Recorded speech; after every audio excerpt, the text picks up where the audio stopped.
In the previous lesson, we covered simple present as one of the ways to talk about the present. Now let's look into present progressive tense. In a nutshell, present progressive is the tense we use to talk about a progressive, ongoing action, which is happening at this very moment. For example, keep your voice down. Jack is sleeping.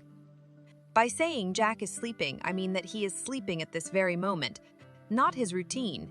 It would be a mistake to say, keep your voice down. Jack sleeps. Because Jack sleeps is in the simple present, and simple present doesn't describe actions going on at this very moment. It describes routines.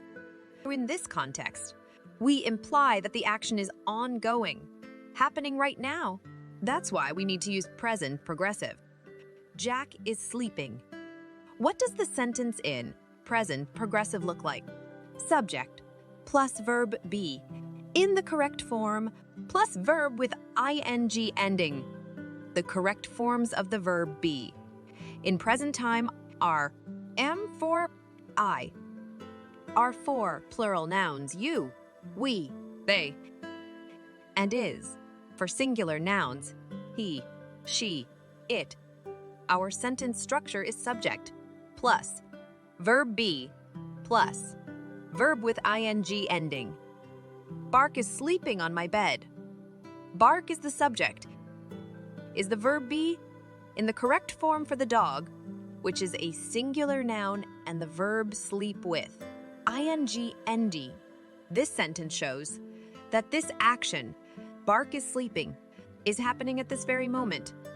The verb be in present progressive is the auxiliary verb. In questions, we put be before the subject. Bark is sleeping on my bed becomes, is Bark sleeping on my bed? The same rule applies to more complex questions, such as, where is Bark sleeping is goes before the subject. Why is Bark sleeping on my bed? Whose bed is Bark sleeping on? Trying to make a negative sentence, we use be plus not. I am not. You are not. Or its contracted form, you aren't. He is not. Or its contraction, he isn't. She is not. Or she isn't. It is not. Or it isn't. We are not. Or we aren't. They are not. Or they aren't. Bark isn't sleeping on the floor. I am not driving a car. That's it for now. Stay tuned.